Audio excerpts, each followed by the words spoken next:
All right, welcome everyone to the Cereus Real Estate Happy Hour for March. Usually, I try to have these in the first week of the year. This month, I decided to push it back a little bit because there were some big things underway, which I'm going to be talking about, and I wanted to let things develop a little bit further so I can share all the details with you. At the beginning of all of these, I usually share my story. Some of you have heard it already, I'm sure. So I'm going to go through it quickly, or if you're watching the recording, just skip ahead if you already know all about me.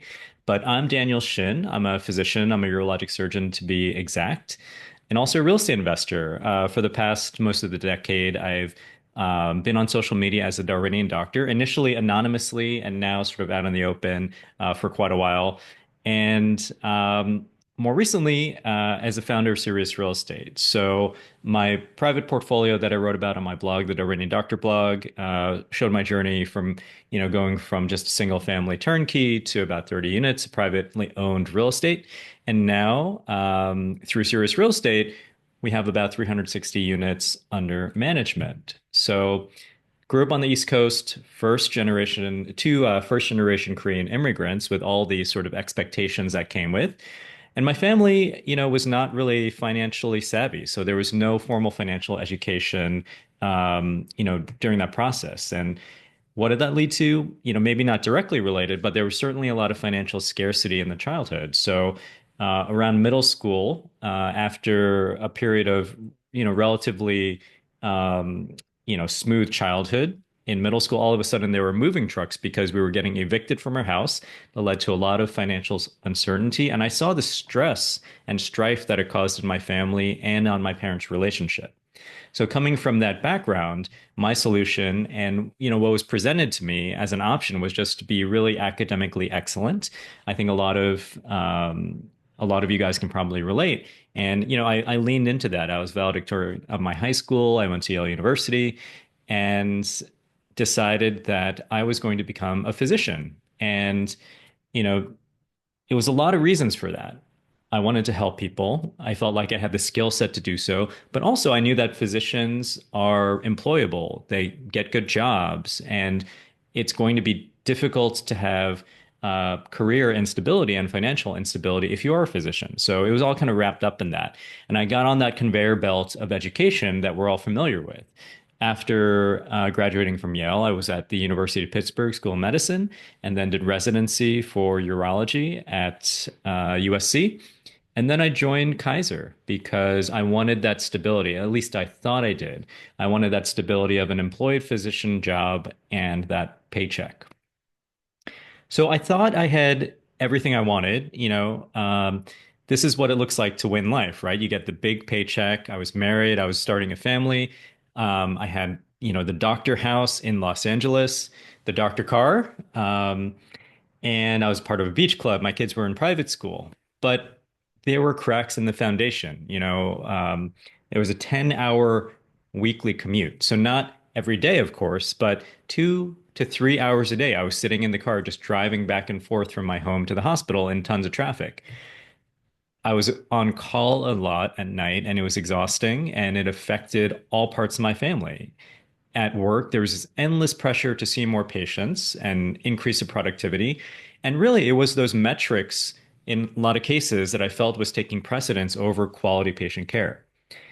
And as I said, I really didn't see my kids. I would leave before they got up in the morning. And when I got back home, oftentimes they'd already be in bed. And still, I had about $300,000 of debt that was left over from medical school. And on my highest marginal tax bracket, I was paying over half of my income to a combination of federal and state taxes, right? California is pretty expensive. And then, there was this lingering uncertainty in US healthcare that I think has actually only gotten worse over the last decade, where I see that the trends in US healthcare are worrisome. So all of these things were giving me a lot of anxiety. So my solution was to go for financial freedom because I knew that true autonomy over both my job and my life is really only possible if you have that strong financial bedrock to make those choices. And the way that I decided I was going to get there was through the most common vehicle that many people become millionaires, which is real estate. And real estate offers tax advantaged growth. and a dependable source of cash flow. So your story is probably very similar to mine. You want financial security. That's why you're here. That's why you're watching this recording. That's why you're a member of Cereus Real Estate.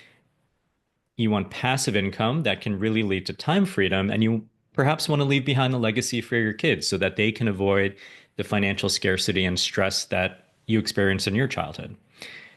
And only with this financial security and maybe pulling back from your day job or just allocating your time better are you going to be able to pursue your own interests and passions. All right. So that's why I created Serious Real Estate. That's why you joined, and why you're watching this right now. So Cereus Real Estate started in January of last year. A young organization, started with 0 members, of course, and now we're almost 500 members. And what does that mean? So, I ask everyone in an ideal world, how much could you potentially invest into real estate? And as a collective, we have the capacity of deploying about $25 million. So that's the power of group investment. Now, that doesn't mean that everyone is going to be ready to do that all at once. So, what did we do? Last year, we acquired a large stake in the Hampton Meadows. Our investors have about 10% of the equity in the deal. And this is a $24.75 million apartment complex of 360 units. It's been under management now for about a year, and the investors in the deal have been getting updates. But the 1 year review is coming, and also the K1s are coming from that very soon. So I'll be messaging about that for the investors. So the first sort of update that I wanted to communicate in today's happy hour is growth. So the bigger we are when it comes to like being an investment group, the bigger we are, the better. And why? Because we have more collective power to invest into deals and we have more influence over the deal. So, to that end, I actually have started a formal advertising campaign. So, if you see a very embarrassing ad for Cereus Real Estate on Instagram or Facebook, just know that is intentional. That is me. And it's because I'm trying to grow Cereus Real Estate. I'm trying to increase our footprint as investors and therefore increase the deal quality and power that we have as investors. And on the social media side, I've been looking carefully to LinkedIn. I'm going to be, increasing my visibility on LinkedIn. I'm going to be integrating the Darwinian Doctor blog into Serious Real Estate and try to cherry pick the best educational articles from my blog and put it and make it available on the Serious Real Estate side and to kind of link those assets together. Um, in a AI analysis of the business and the platforms, it said there's kind of a missed opportunity there, and I agree. I have years, almost a decade of sort of written knowledge and resources on the blog, and I'm going to be going through them and trying to put the best resources into the Serious Real Estate side so you could easily kind of educate yourself about real estate.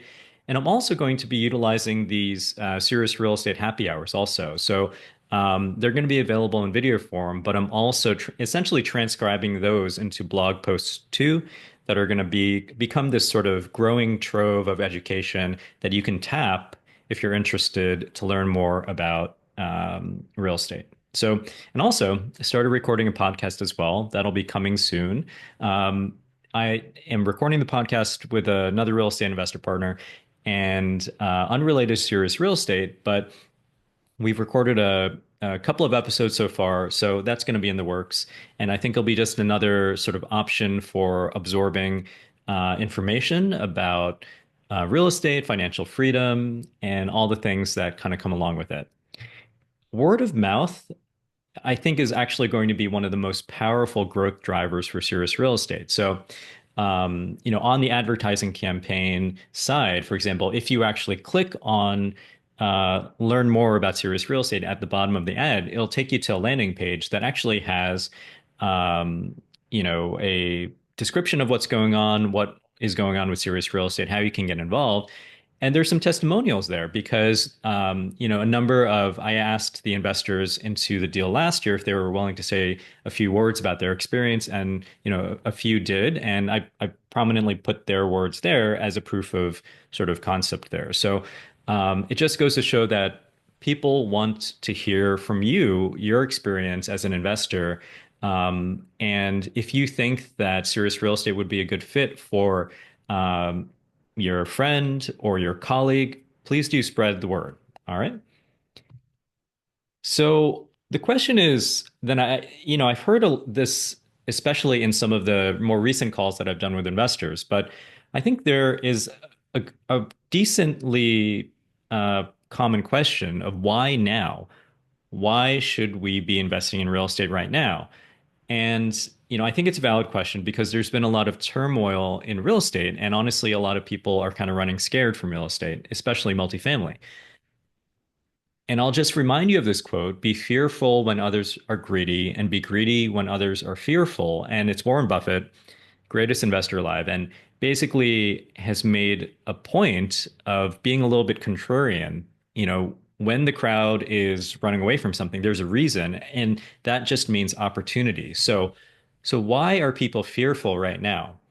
So honestly, it's because in recent memory, as in just 4 or 5 years ago, large multifamily real estate deals, some of them are failing. And why are they failing? Number one, a lot of them had variable rate debt. So I have nothing intrinsically against variable rate debt, but the problem with it is that for a long time, over a decade, from the um, the real estate fueled financial crisis of 2008, up until very recently, interest rates in the US were almost zero. So you could get a HELOC loan and you can borrow from the equity from your house for close to 0%. I actually had HELOC debt that was like 2%. So it was very affordable. It was almost free. So for many, many, many, many years, people were using that to buy real estate, fix up real estate, invest in real estate. And that was happening on an institutional scale as well. So when you buy a real estate property, you could have obviously, you need some equity as down payment, and that's just cash. But you could choose to get debt to do all the renovations, or debt even to finance some of the down payment. Um, and for many years, many people got used to using variable rate debt because it was reliably fairly low. The danger is that it's variable. So when the Federal Reserve started raising interest rates to fight inflation, variable rate debt quadrupled in cost. So I don't care how good of an investor you are, but it's hard to account for a potential quadrupling of your debt payments, right? So the deals that were purchased in 2021 to 2022 that initially seemed like they had a very reasonable conservative plan, they're falling apart because they can't sustain themselves. They're cash flow negative, and there's only so long that you can be cash flow negative before you either have to sell the deal at a loss just to get out of it, allow it to go to foreclosure, or get a really big capital call from your investors to try to refinance out of it. And that's what's been happening. So there are some people who have honestly been burned a little bit because they invested into deals in that time frame.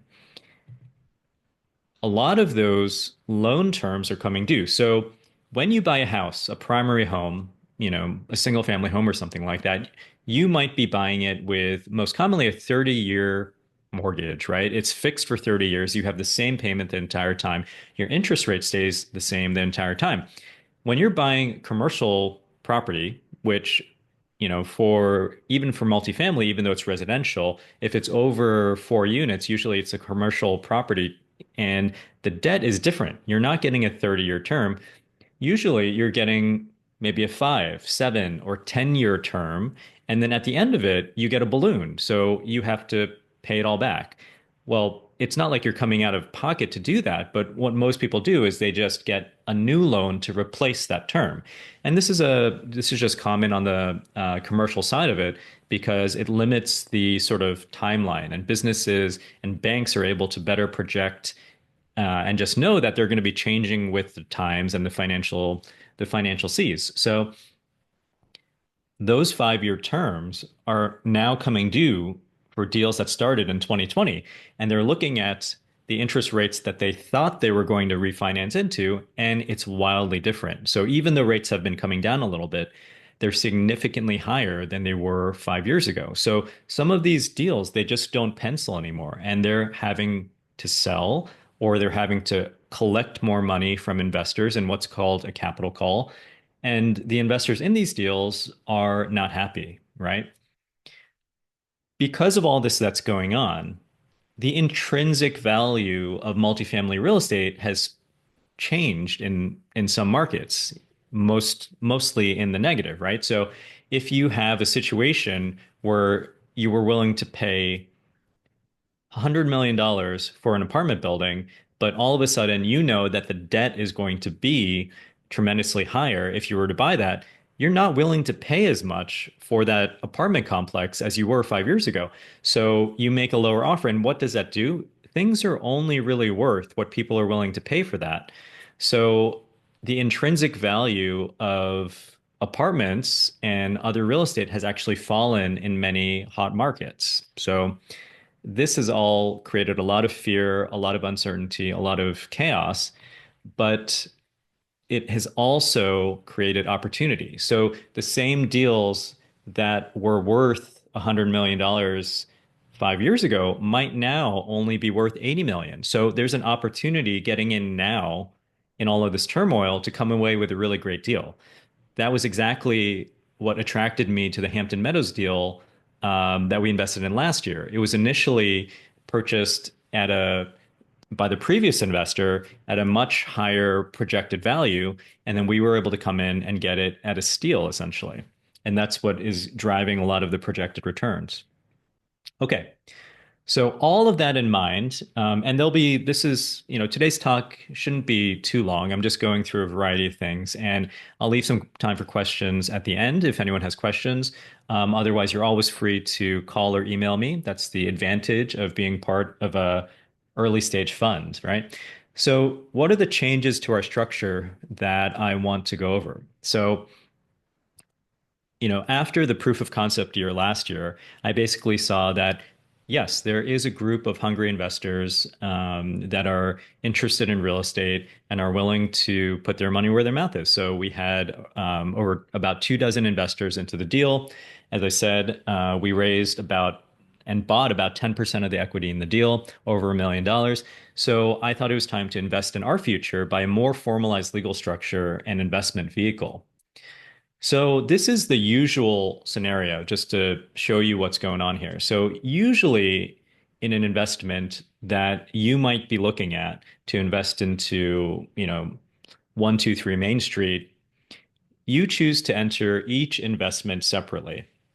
Every time you invest into a syndication, you're going to get handed a private placement memorandum, which is this long electronic contract essentially that says you understand what you're getting into, and these are the terms that are going to govern the deal. Come tax time in April, you're going to get one K1 tax form for every single deal. So if you invest into 30 deals over the course of your investment career, and if they're all going, you'll get 30 K1s, right? And then each operator might operate their deal on a different investment portal. So there are maybe, 20 or 30 investment portals out there, Cashflow Portal, InvestNext, Juniper, et cetera, et cetera. And every time you're trying to log in and find your documents or go from deal to deal, you might have to log into a different investor portal. Over time, if you are investing into a lot of syndications over time, this can become a big headache, okay? Now, on the other side, there's something called a real estate fund. So when you think about a real estate fund, you are probably thinking of a blind fund. And that means that, you know, Mr. Smith has real estate fund X, and if you want to invest into that fund, you say, "All right, Mr. Smith, here's my money. I trust you to basically put this money to good use." So you put your money into the fund, and then once they've kind of collected enough capital, Mr. Smith is going to go out and purchase deal A, and then purchase deal B, and then purchase deal C. And then they essentially will take your money and in a blind fashion invest it, and you have no control over the choices. That's a typical real estate fund. So essentially what has come out of that, the problems with each of those models, is something called a customizable fund. And this has been around for a while now, but it's a real estate investment fund that gives you the power. So what does that mean? You join the fund once, so you'll sign a private placement memorandum, but you only have to do that once with Cereus Real Estate. However, even though you're signing one PPM and that's it, and it's a fund, still deals will be presented via the investor portal and webinars on an individual basis. So you still decide which specific deals you want to invest in, even though there's 123 Main Street over here, and then there's like another deal over here. You don't have to blindly put your money into both of them just because you're a part of the fund. When you're part of the fund, you can decide to put your capital just into one or the other or none.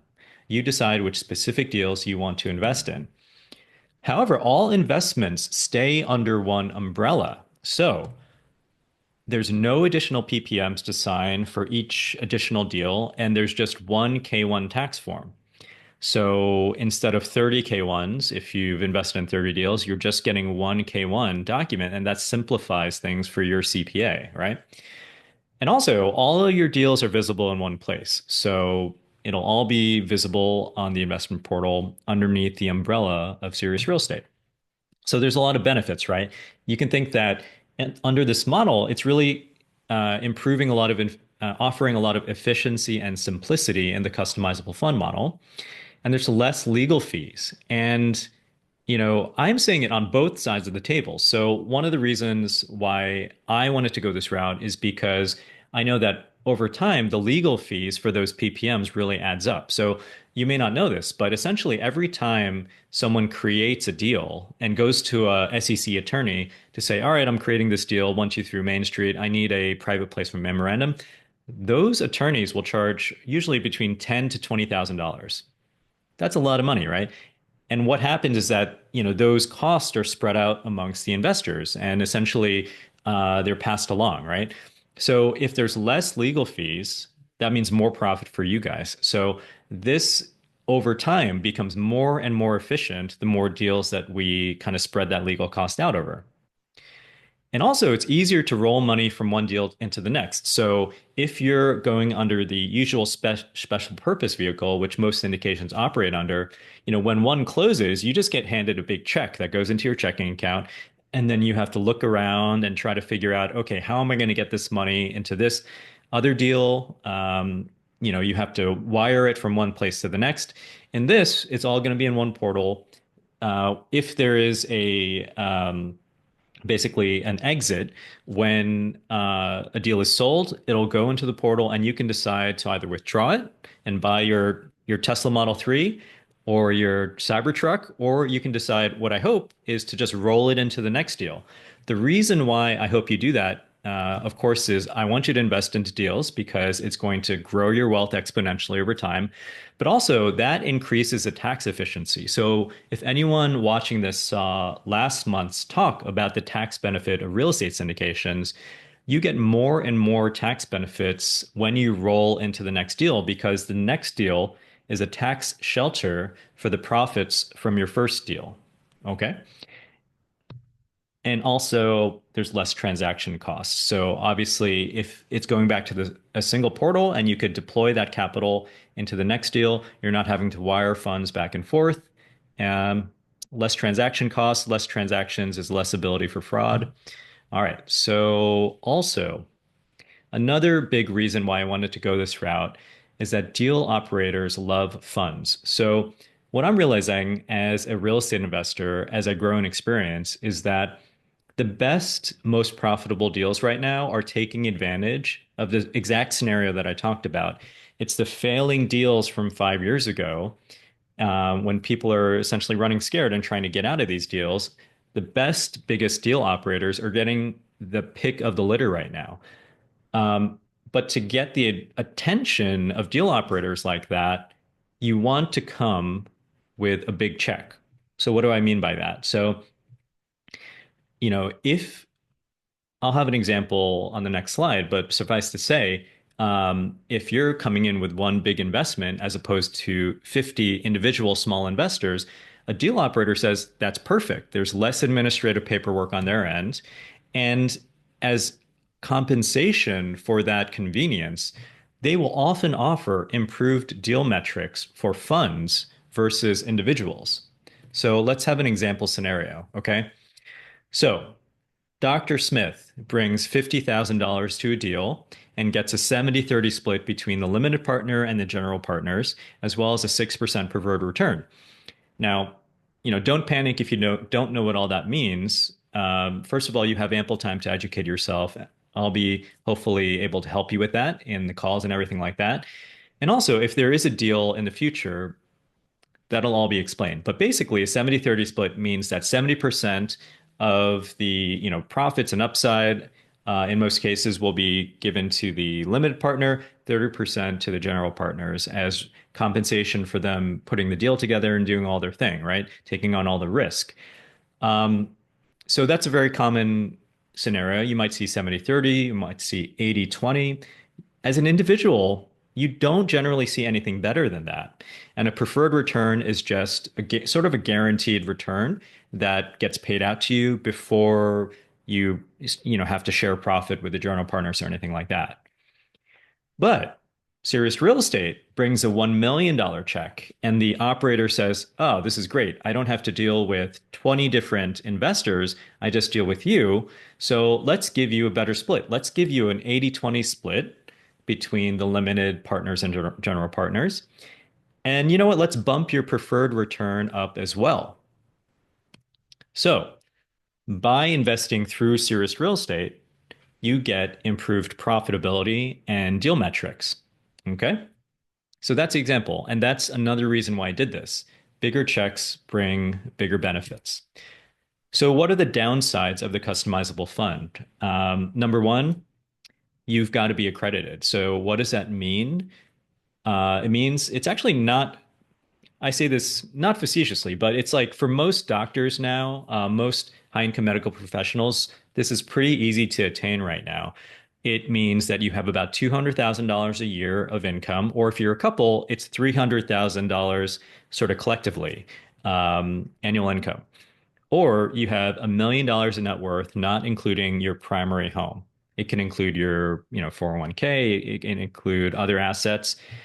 So most physicians, I would say, are going to be hitting this 200K. And if you're not, something's going wrong. You got to renegotiate your contract. All right. The other downside of, so you have to be an accredited investor to invest into the customizable fund. It's a little bit more complex to administer. So it is reliant on specially tuned investor portals that can really keep track of all the waterfalls and, different investments that you're making. So that's on me. And what I'm finalizing now is, picking the best investor portal to administer this fund. Because you got to track things carefully. If you're in multiple deals on the same portal, we have to know exactly how much you have here and how much that is going to net you. So it has to be tracked very carefully. And also, this is one thing. So for the convenience of having a K1, one K1, it might take longer than usual to generate that because even though you're getting one K1 at the end of the day, I might be generating that through my CPA from 10 different deals, right? So if you're in 10 different deals, I get 10 K1s on the fund side and I bring those to my CPA and I say, okay, let's blend these together for Dr. Smith.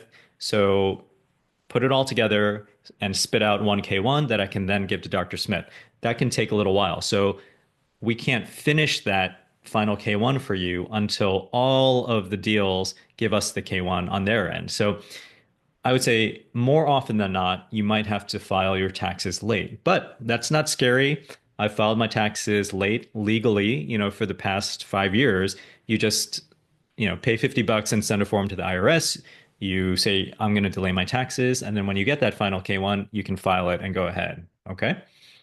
But that is a downside, I would say. It can be a little bit later than usual.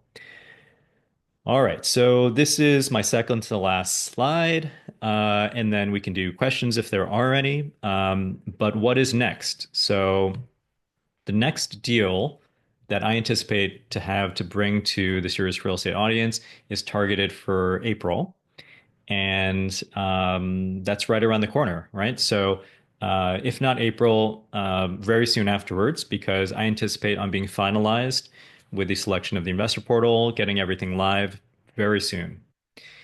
What should you do? Okay. What should you be doing right now? You should be thinking about liquidity. So the minimum investment into the customizable fund, just like last year, will be $50,000, which is a lot of money. I totally get that. I invest $50,000 of my own capital into every single deal alongside you. So I'm thinking about this as well. Where am I going to pull that from? What should I cash out, et cetera? So one thing that you should be doing now, if you're thinking about using retirement funds, is setting up your self-directed IRA. So I just talked to an investor yesterday from New York who I sent some, referrals to someone to facilitate that. But you can take your retirement funds and in many cases roll it into a self-directed IRA. And that just means that you're in control. So you could, sure, invest most of it back into the stock market if you want, or you can put as much as you want into retire, sort of a real estate deal as well. Most real estate syndicators and operators will allow retirement funds as investments, and I will too. And if you're thinking of doing a 1031 exchange, sometimes you can invest that into real estate deals. So maybe get that started. Okay. And also, just as I said before, please tell a friend. So we're in a growth phase. The bigger we are, the better we are. I'm really excited for what's to come with Cereus Real Estate. So if you think that another friend is also interested in financial freedom, exponential growth of wealth, and passive income, please let them know about us. All right. Okay. So as I mentioned, we'll also have some educational improvements going as well. And that's the last slide. So any questions?